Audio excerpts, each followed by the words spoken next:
Friends, ఇప్పుడే అందిన వార్త. పీఎం కిసాన్ అనేది 20 విడత 2025 సంబంధించి డేట్ ఫిక్స్, కానీ ఇలా చేసుకున్న వారికి మాత్రమే అంటూ లేటెస్ట్ అప్డేట్ అయితే రావడం జరిగిందండి.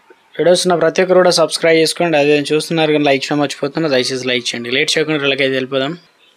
పీఎం కిసాన్ రైతులకు సంబంధించి బిగ్ అలర్ట్. దేశవ్యాప్తంగా 11 కోట్లకు పైగా రైతులకు ప్రధానమంత్రి కిసాన్ సమ్మాన్ నిధి యోజన పథకం 20 విడత కోసం ఆసక్తిగా ఎదురు చూస్తున్నారు.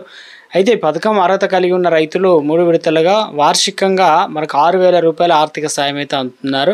అయితే రైతులు ప్రతి 4 నెలలకు వారి బ్యాంక్ అకౌంట్లో 2,000 రూపాయలు డీబీటీ పద్ధతిలో నగదు డైరెక్ట్గా బెనిఫిట్ అయితే ట్రాన్స్ఫర్ అవుతుంది అనమాట.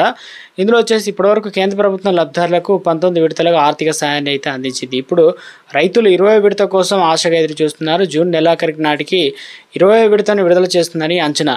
ప్రభుత్వం దీనిపైన అధికారికంగా ఎలాంటి ప్రకటన చేయలేదు, కానీ ఇక విడుదల ప్రకటనకు సంబంధించి 4 పనులను తప్పనిసరిగా పూర్తి చేయాలన్నమాట.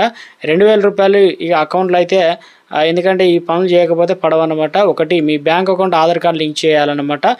బ్యాంక్ అకౌంట్కు ఆధార్ కార్డు కనుక లింక్ చేయకపోతే రావన్నమాట. వెంటనే బ్యాంకుకు వెళ్ళి ఆన్లైన్లో పూర్తి చేయండి. ఇంకోటి, ఈకేవైసీ కూడా. పీఎం కిసాన్ ఈకేవైసీ చేసుకున్న వారికి ఈకేవైసీ లేకుంటే మీ పేరు లబ్ధిదారు జాబితాను తొలగిస్తారు. కాబట్టి ఇక 3 విధానాలుగా ఈకేవైసీ పూర్తి చేయవచ్చు. ఒకటి, ఓటీపీ ఆధారిత మొబైల్ లింకు. రెండోది, బయోమెట్రిక్ ఆధారిత. మూడోది, సీనియర్ సిటిజన్, వికలాంగులకు, రైతులకు సిఎస్సిలో ఫేస్ రికగ్నిషన్ ద్వారా ఈకేవైసీ సహకారం అందుబాటులో ఉంటుంది. ఇక భూమి రికార్డు వెరిఫై చేయండి అనమాట. వ్యవసాయ భూమి ఉన్న రైతులకు సంబంధించి మాత్రమే పీఎం కిసాన్ యోజన అందుబాటులో అయితే ఉంది. భూమి డాక్యుమెంటేషన్ సరిగ్గా లేకున్నా, అదేవిధంగా పీఎం కిసాన్ ఐడి లింక్ లేకపోతే 2,000 రూపాయలు పడవన్నమాట. ఉత్తరప్రదేశ్, బీహార్, రాజస్థాన్ వంటి అనేక రాష్ట్రాల్లో భూమి ధృవీకరించుకోవాల్సి అయితే ఉందని ప్రజలకు అవగాహన కల్పిస్తున్నారన్నమాట.